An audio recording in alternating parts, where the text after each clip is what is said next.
Hello दोस्तों, आप सभी का स्वागत है आज की इस क्लास में। और आज की इस क्लास में हम लोग रासायनिक समीकरण के बारे में जानेंगे। ठीक है, तो रासायनिक समीकरण के बारे में जानने से पहले हम लोग थोड़ा सा जान लेते हैं पीछे क्लास में। तो पीछे क्लास में हमने रासायनिक अभिक्रिया को जाना था, जैसा कि चैप्टर का नाम ही है रासायनिक अभिक्रिया एवं समीकरण। सबसे पहले हमें रासायनिक अभिक्रियाओं को जानना होगा पूरी तरीके से इस चैप्टर में, फिर उनके समीकरण को भी जानना होगा। क्योंकि रासायनिक अभिक्रियाओं के बारे में हम जान चुके हैं, तो अब हमें उनके प्रकार के बारे में जानना चाहिए। क्योंकि प्रकार हमें तब समझ में आएंगे जब तक हमें रासायनिक क्रियाओं के बाद रासायनिक समीकरण जब तक हमें नहीं आएगा, हम रासायनिक अभिक्रियाओं के प्रकार को अच्छे से नहीं समझ पाएंगे। तो रासायनिक समीकरण का ज्ञान होना आवश्यक है, फिर उसके बाद हमारा जो है रासायनिक अभिक्रियाओं के प्रकार पे चलेंगे। ठीक है, तो रासायनिक समीकरण के में से जाने से पहले हम लोग पुराना जो पिछली क्लास में पढ़ा था उसको एक बार रिवीजन कर लेते हैं। अगर आपने नहीं भी पढ़ा तो आपका रिवीजन हो जाए, पढ़ा है तो आपका रिवीजन हो जाए, अगर नहीं पढ़ा तो थोड़ी सी नॉलेज आपको प्राप्त हो जाए। सबसे पहले हमने रासायनिक अभिक्रियाओं के बारे में जाना था। तो रासायनिक अभिक्रियाएं क्या होती हैं? जब दो या दो से अधिक पदार्थों को मिला करके एक नया पदार्थ बन जाए। जैसा हमने बताया था कि लोहे और ऑक्सीजन को मिला के उस जंग लगते हैं, नींबू और दूध और नींबू को मिला के दही का बनता है। ठीक है, आगे बात करें तो हम लोग ने जाना था कि रासायनिक अभिक्रियाओं की पहचान कैसे करें। तो हमने बताया था अवस्था में अगर परिवर्तन हो रहा है तो रासायनिक अभिक्रिया हो रही, ताप में परिवर्तन हो रहा है तो रासायनिक अभिक्रिया हो रही, रंग में भी परिवर्तन हो रहा है तो भी रासायनिक अभिक्रिया हो रही, गैस अगर निकल रही तो भी रासायनिक अभिक्रिया हो रही। ठीक है, हमने इतना पढ़ा था। इनको हमने डिटेल में जाना था, क्योंकि अब हमारे पास इतना समय नहीं है कि डिटेल में इस वीडियो में हम जान सकें। ठीक है, आप बात करें रासायनिक अभिक्रिया में भाग लेने जो वाले जो तत्व होते हैं उन्हें अभिकारक कहते हैं। जैसे हमने एक एग्जांपल लिया था, सी कार्बन और ऑक्सीजन को मिलाने पर कार्बन डाइऑक्साइड बनती है। तो कार्बन डाइऑक्साइड उत्पाद है और ये क्या है, सी कार्बन और ऑक्सीजन क्या है, अभिकारक है। तो चूंकि हम आज की यहीं से क्लास शुरू कर रहे हैं अभिकारक और उत्पाद से, तो जैसे हमने वही वाला कल वाला उदाहरण लेंगे, कार्बन प्लस ऑक्सीजन को अगर हम मिलाते हैं तो CO2 बनता है। क्योंकि ये दोनों क्या हो जाएंगे, कार्बन और ऑक्सीजन क्या हो जाएंगे, अभिकारक हो जाएंगे। क्या अभिकारक हो जाएंगे, और ये जो होगा ये क्या हो जाएगा, उत्पाद हो जाएगा। ठीक है, अब हम लोग रासायनिक समीकरण की ओर बढ़ते हैं। ठीक है, किसकी ओर, रासायनिक समीकरण। रासायनिक समीकरण। ठीक है, चलिए रासायनिक समीकरण के बारे में थोड़ी जानकारी प्राप्त करते हैं कि आखिरकार रासायनिक समीकरण होता क्या। तो देखिए, रासायनिक अभिक्रिया तो हमें पता है कि दो या दो से अधिक पदार्थ मिला करके नया पदार्थ बना समीकरण रासायनिक अभिक्रिया होती है। पर समीकरण में थोड़ा सा, रासायनिक समीकरण क्या होता है कि जब हम रासायनिक जो हमारे अभिक्रिया में जो हमारे पदार्थ होते हैं उनको रासायनिक सूत्र द्वारा लिखना, जो हमारे अणु वो होते हैं, यौगिक वगैरह होते हैं, उनको जो है तत्व या यौगिक उनको उनके रासायनिक सूत्र से लिख करके अभिक्रिया करना ही एक हमारा क्या कहलाता है, रासायनिक समीकरण कहलाता है। जैसे हम अगर बात करें, देखिए यहाँ पास हमने क्या लिखा, कार्बन और ऑक्सीजन बराबर CO2। तो हम यहाँ लिख सकते थे कि कार्बन कार्बन तथा ऑक्सीजन ऑक्सीजन की अभिक्रिया करने पर, क्या अभिक्रिया करने पर कार्बन डाइऑक्साइड प्राप्त होता है। कार्बन डाइऑक्साइड प्राप्त होता है, ऑक्साइड प्राप्त होता है। बट नहीं, ये तो चूंकि 3-4 लाइन में होगा। अब अगर हम इसको रासायनिक समीकरण के फॉर्म में लिखना चाहें तो क्या लिख सकते हैं, C+O2 लगा देंगे एरो CO2। चूंकि 3-4 लाइन का एक झमेला खत्म हो गया ना, थ्योरी भी नहीं पढ़नी पड़ी, हमने सीधा कार्बन और ऑक्सीजन की अभिक्रिया करा के CO2 बना दिया। ठीक है, तो ये फॉर्म है, ये किस में लिखा हुआ है, रासायनिक समीकरण के फॉर्म में लिखा हुआ है। ठीक है, तो इसे क्या कहते हैं, रासायनिक समीकरण। अच्छा, जैसे अब रासायनिक समीकरण की डिफिनेशन की ओर थोड़ा बढ़ लेते हैं।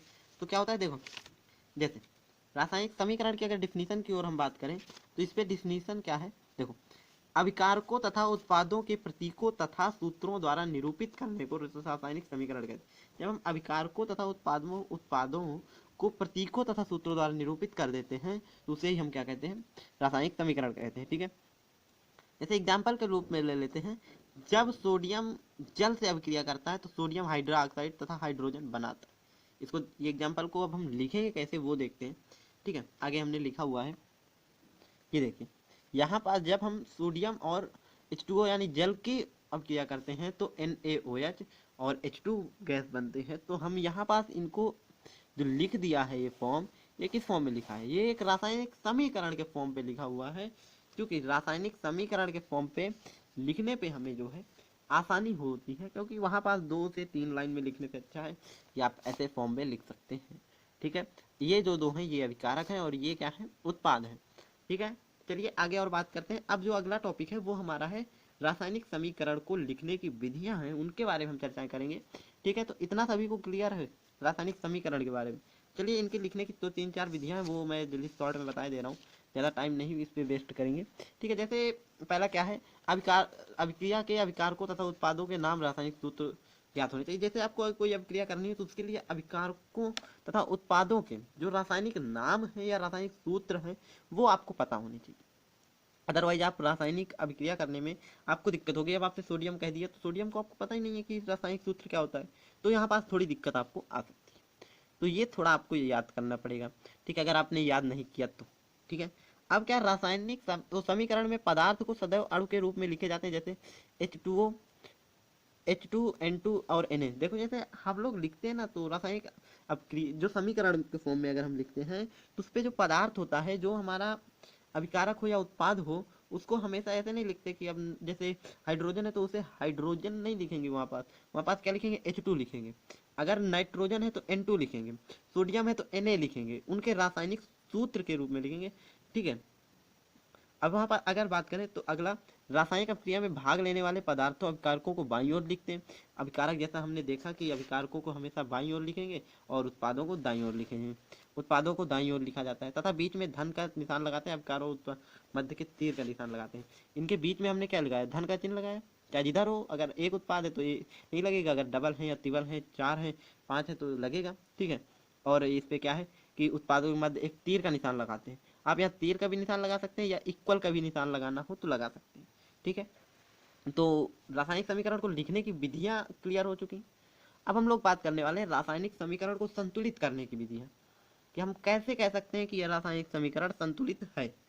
ठीक है, संतुलित कैसे करते हैं, तो जैसे अगर बात करें तो को संतुलित करने की विधियां कौन कौन सी हैं, तो वो है, एक है पहली अनुमापन विधि, दूसरी है आंशिक समीकरण विधि, तीसरी है संयोजकता विधि और चौथी है आयनिक समीकरण विधि।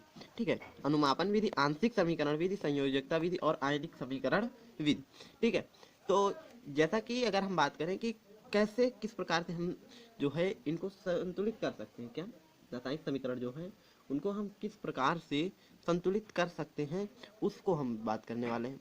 देखिए सबसे पहली बात है कि रासायनिक समीकरण को अगर संतुलित करना है, क्या करना है, रासायनिक समीकरण को अगर संतुलित करना है, अगर किसी रासायनिक समीकरण को संतुलित करना है तो हमें सबसे पहले उसके जो तत्व हैं या यौगिक हैं उनका जो रासायनिक सूत्र है वो हमें आर्थिक सूत्र पता होना चाहिए। जैसा कि जो हमें यहाँ पास पढ़ना है सिर्फ अनुमापन विधि के बारे में हमें चर्चा करनी है। आंशिक समीकरण विधि, संयोजकता विधि और आयनिक समीकरण विधि हायर क्लास में है। ठीक है, यहाँ पास कुछ नहीं है। तो ठीक है, चलिए देखते हैं। जैसा कि यहाँ पास अगर बात करें तो समीकरण मैंने कुछ लिए हुए हैं जो आपको मैं करके बताऊंगा कैसे आप कर सकते हैं, जो है बहुत ही अच्छे तरीके से।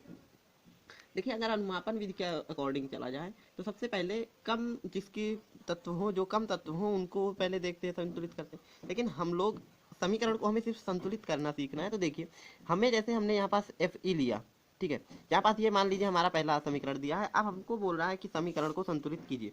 देखिए Fe के यहाँ कितने तत्व हैं, एक है, यानी जितने तत्व इधर हो उतने इधर हो, क्योंकि किसी भी अभिक्रिया हो वहाँ पास तत्व नष्ट नहीं होते। ठीक है, देखो जैसे यहाँ पास है तो Fe है, तो Fe से क्या कहते हैं, तो Fe अगर एक इधर है तो इधर भी एक होना चाहिए। इधर कितने Fe इधर 3 है, तो अगर हमें इधर Fe 3 है तो इधर भी Fe 3 होने चाहिए। तो अगर हम यहाँ पास 3, ठीक है, तो 3 गुणा कर दिया। अब इधर O कितने हैं, O 4 है, यानी ऑक्सीजन कितना है, 4 परमाणु है, 4 तो 4 परमाणु हैं ऑक्सीजन के। तो 4 जब परमाणु ऑक्सीजन के हैं तो यहाँ पास हम क्या कर सकते हैं, यहाँ पास अगर देखा जाए तो यहाँ हाइड्रोजन के कितने परमाणु हैं, यहाँ ऑक्सीजन कितने परमाणु हैं, 2 हैं। तो 2 और 4 यानी 2 करना है तो हम यहाँ 2 गुणा कर दें।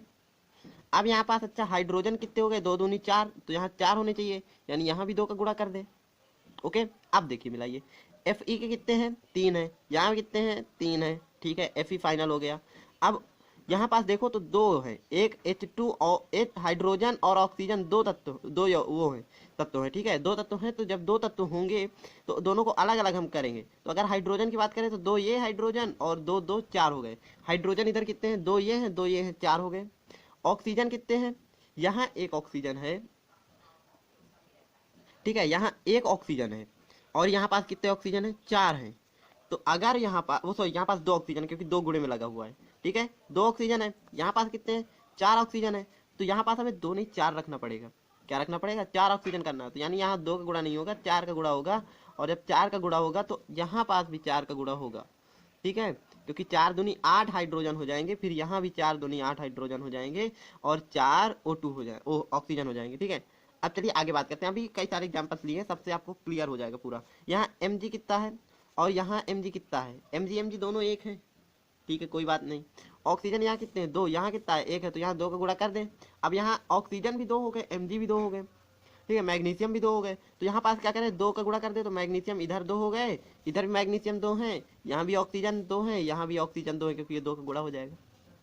ये सबसे सरल मेथड है जो मैं आपको बता रहा हूँ, ठीक है। और यहाँ पास अगर बात करें तो देखिए, यहाँ पास अगर नाइट्रोजन कितने हैं, दो है, यहाँ नाइट्रोजन कितना है, एक है, तो यहाँ नाइट्रोजन दो है, यहाँ नाइट्रोजन एक है, यहाँ H2 कितना है, दो है, यहाँ हाइड्रोजन कितने हैं, दो, यहाँ तीन है हाइड्रोजन के परमाणु। यहाँ पास अगर हम बात करें तो दो का गुणा कर दें, तो हमारा जो ये वाला है नाइट्रोजन का, तो नाइट्रोजन का तो हमारा फाइनल हो गया। पर अगर तीन दूनी छह, यानी हाइड्रोजन की संख्या कितना, हाइड्रोजन की परमाणु की संख्या कितनी, छह, छह यहाँ आ जाएगी, क्या आ जाएगी, छह। अब आगे बात करें तो इसके बाद अगर हम बात कर ले तो इस वाले की बात करते हैं, ठीक है, इसके बात करते हैं। तो यहाँ हाइड्रोजन कितने परमाणु है, दो है, यहाँ कितना है, एक है, तो यहाँ जब दो है तो यहाँ एक है, तो यहाँ पास दो है, यहाँ एक है, तो यहाँ दो का गुणा कर दे, तो दो हमारे हाइड्रोजन हो गए और दो Br हो गए, ठीक है, ठीक है, यहाँ भी दो है, यानी हमारा संतुलित है ना समीकरण। मतलब जितने परमाणु, जिस तत्व के परमाणु इधर जितने हों उतने ही इधर होने चाहिए, ठीक है। एक अगर और एक एग्जांपल की बात करें, ठीक, Na, यानी Na सोडियम और ऑक्सीजन के दो परमाणु हैं, यहाँ क्या है, Na के दो परमाणु हैं और ऑक्सीजन का एक है, तो यहाँ Na कितना है, यहाँ Na कितना है हमारा, यहाँ Na है कितना, एक है, यहाँ कितना है, दो है, ऑक्सीजन यहाँ दो है, यहाँ एक है, तो यहाँ पास अगर हम ऑक्सीजन दो करना है तो दो का गुणा करना पड़ेगा, तो दो का गुणा, ऑक्सीजन तो हमारा फाइनल हो गया, बट Na जो है वो हमारा भी नहीं फाइनल हुआ। तो Na यहाँ दो दूनी चार है, तो यहाँ Na में क्या कर देंगे, चार का गुणा, ठीक है। तो आई होप आप सभी को जो है समीकरण को संतुलित जो करना है वो अच्छे समझ में आ गया हो, ठीक है। रासायनिक समीकरण को जो संतुलित करना है वो अच्छे समझ में आ गया होगा। अब हम लोग बात करने वाले हैं कि सभी को यहाँ तक समझ में आ गया होगा।